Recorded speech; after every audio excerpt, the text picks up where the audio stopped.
So I grew up in Magnolia, and I started using 30s in high school. By the time I graduated, I had a full-blown problem.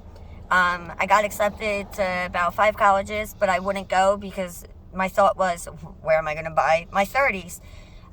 So I went to community college, aka my mom would drop me off every morning, and I lasted a semester, and my friend would pick me up and we would go cop. By that point, I started doing dope because I couldn't afford 30s anymore. Yeah. And so my mom and dad sent me to Tennessee for rehab for the first time, and my exact words were, what the fuck am I gonna do, feed farm animals? So I really was in Dixon, Tennessee, which is 45 minutes from Nashville, and then I ended up doing 28 days there, and I moved into a halfway in Nashville, and I stayed clean for 3 months, and then I relapsed, and I ended up living in a car that I financed without my mom and dad's permission in Tennessee, which eventually I sold to a dope dealer. And so I ended up in a bando in Tennessee, in Nashville, on what they call Dick Pike, which is Dickerson Pike, but I wasn't selling, you know, but that's where I was. And then I ended up so bad, I went to treatment to the same place I had originally went, but I AMA'd 3 times. I was 77 pounds. My dad drove down to Tennessee and drove me to North Carolina, where I went to treatment again. And then I left and was going to move into a halfway there. And 3 days after getting out, I got kicked out because I got high. Yeah. So I went back to North Carolina treatment, and then I moved back home. And I've been in and out treatment about so I had a full-blown problem by the time I was 17, 18. I just turned 30 in November. I had never been arrested. And then in June of this last year, I got arrested my first time because I was what I called a pampered, privileged addict, because I was still having my mom and dad kind of enable me, so to speak, by giving me money and stuff. And they stopped giving me money and started giving me tough love. So I started boosting to support my habit, because I don't knock any hustle, but that was just the quickest, easiest. Yeah. So I started boosting, and I got away with it for a couple months. I was pretty good at it, I thought. And I've gotten arrested about 17 times since. I just got arrested again yesterday, last night. I had 13 warrants that I got ROR'd for somehow, because they're all petty. I don't know what they call them, misdemeanor. No, not a misdemeanor. Larceny. Larceny, yeah, because it was all shoplifting, no felonies. I never killed nobody. But I have Hep C. I had Hep C. I took Epclusa. I got the treatment, and then my piece of shit sperm donor, ex, found out he had it again before we split, and now I have it again. Yeah. I have no job. I have no phone. I have no family. I can't get a job in retail anymore, which is what I was working, because of all my shoplifting charges. I haven't really talked to my family in months now. The only time I eat is if, I steal something, or there have been times where, honestly, we've resorted to, going into a trash and finding things that are barely eaten, or the other day we got Burger King that was 3 cheeseburgers thrown away, and we were like, oh, come up. Hey, it happens. And then the weird thing is that my best friend that I grew up with is now a whatchamacallit, to you, she's like a mentor in a way. Yeah, not a mentor in a good way, but no, she looks over you though. She does. And you two are really good friends. She does. I consider her my sister. But she just got herself back out here on the streets too. She pulled me out of a really dark place. I had gone through a breakup with somebody who I had a child with, and my child passed away. Yeah. And she pulled me out of a place where I was really, I was depressed. Yeah. And,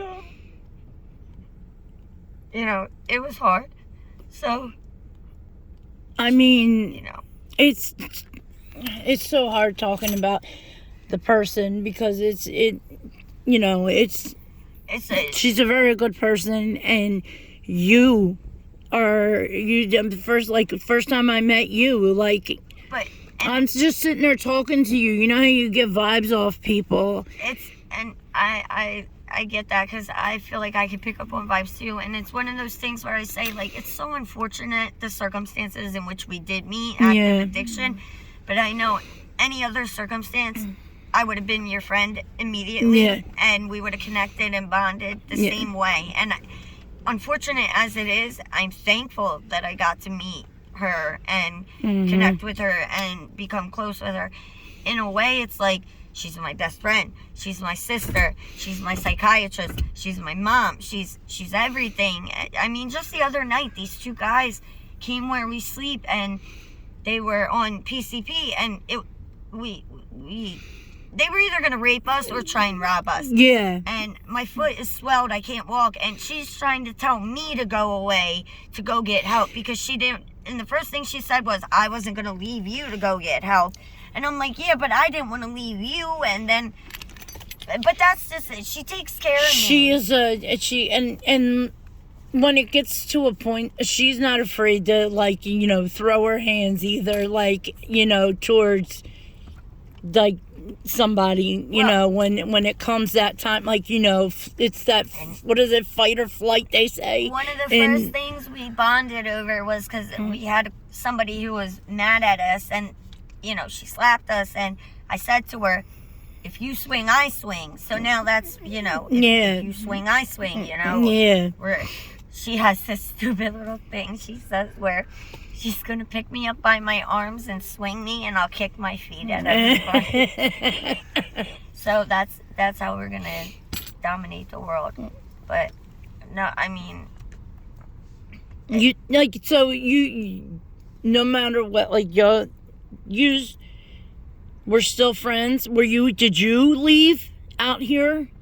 So I was back home, and I was still using, and I had, of course everyone, she's out, and I knew she was doing good, so I didn't want to reach out. Yeah. And then I seen her out here, and she, was copping, and she gave me a ride home, and a week or so after that, she hit me up, and, she said she was going, and I went with her.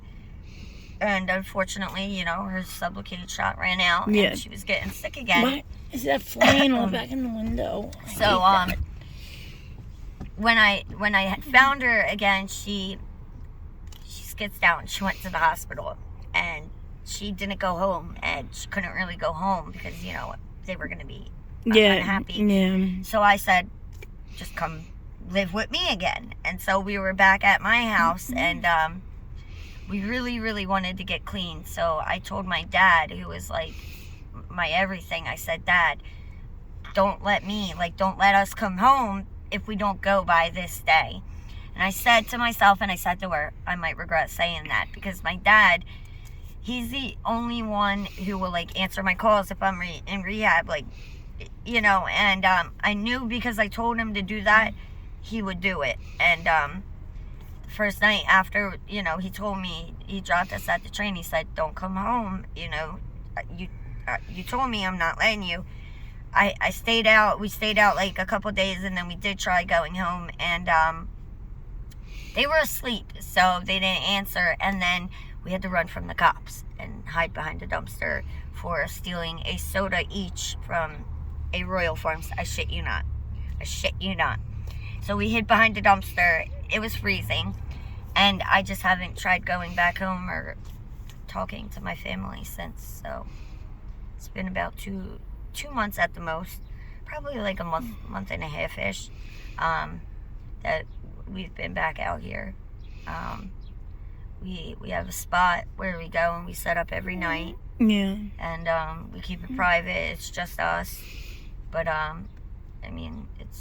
it's just taxing, it's wearing, it's exhausting, and especially being out here. We have a slew of all these her knee is swelled and my foot is swelled, and we're malnourished and we're hungry and we're like dehydrated and we're cold or we're hot. And she's got all these, you know, like this rash from using body wash that we stole that, you know, made her skin break out in an allergic reaction. And then it's not easy. It's just like, and the streets, like, it's, I don't know. It's like a full-time job. Like it is. It's a definite full-time job, and then it's a full-time job feeding your habit. Like, it seems like this new stuff's worse than the original heroin.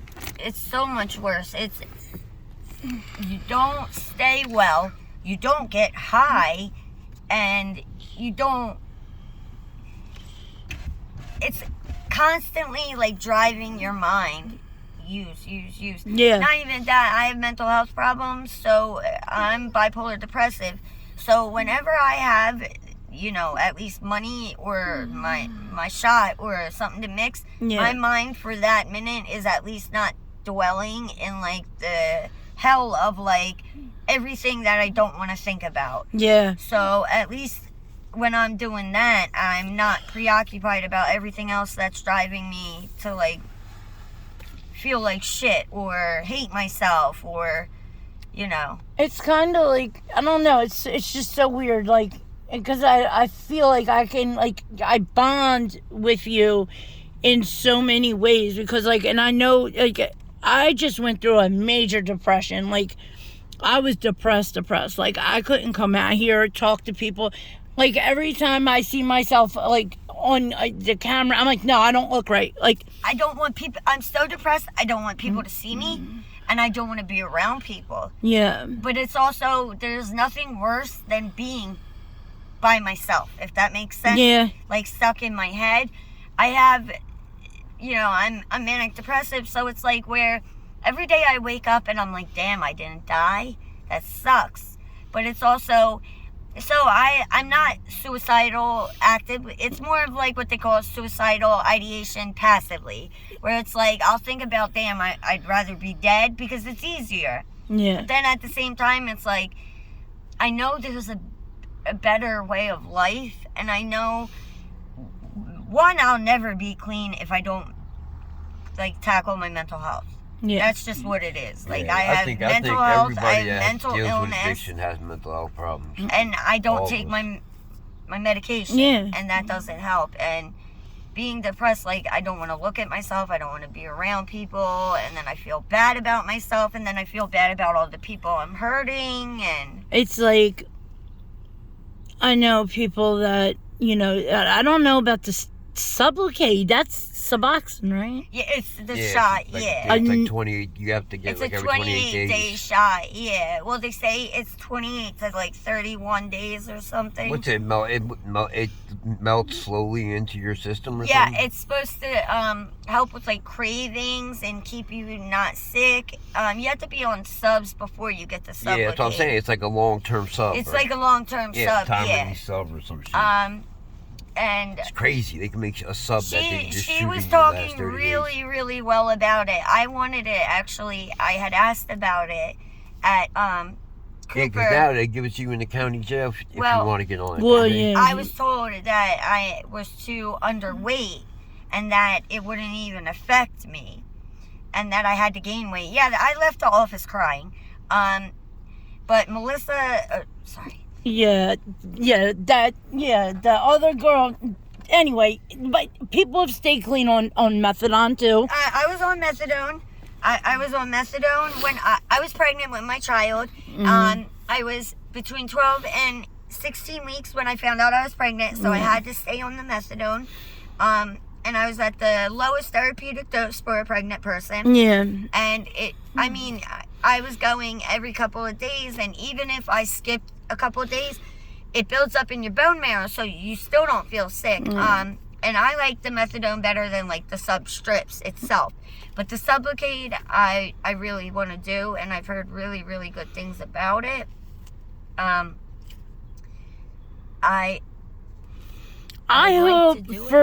hope that you can do it. Like, I really do. I genuinely do. How old are you? So I just turned 30 in November. Jesus, Like a God, baby. I wish I could be 30 again. but that's when, like, when I was out here on the streets, like, it was like, I feel like I could say different. It was worse. But I mean, it was worse then because, like, Because homeless Los people Angeles. weren't anywhere. But you know what? The same shit, though. Like, when I was out, like, Camden was by so much- myself would be when you were in jail. So anyway, when he would be in jail, it would be like when I would come out here, but I would, you know what I mean? Like, be so-called, say I was clean, like, you know. But Guess she would just relapse every once in a while, get high I every feel once like in a while. I've thrown my life away though. Like I've wasted so many years, and now Oh, it's believe like, me, what am I you gonna haven't do? though. You really haven't. Like you could turn it around right now. Like I believe me, I was in my 30s when I decided to get clean. Well, and like talking to like that makes me feel better, and it gives me hope because I feel like I could wake up 10 years from now and be like, damn, I threw my life away. Damn, I wish I did something back when I was 30 and was saying that. it's like me and people, we were 13 years old Yeah. out here. Yeah. You know what I mean? But we started very, very, very fucking young. Yeah, And started I getting high, didn't y'all stop 14, till she I was, like 13. I Everybody did was- not stop until, That whole era, everybody started getting high. Like Yeah, young. young. And but- she'll tell me stories of certain things, and I'll be Mhm. like, "That's crazy," because It when is. I was 13, You I know, had like- no idea about any. It wasn't until I went to the high third, school well, you and- know why though? It's because you're in that era of the The Perc 30s. Yeah. Where and my that's what sister it is kind of yes. in that era. Yeah, my But era listen, is this was so Cody. I'm just here. That's her story. That's where I'm gonna end it. And like, I just wish you the absolute best, though. Thank you. Really do. And I'm gonna end.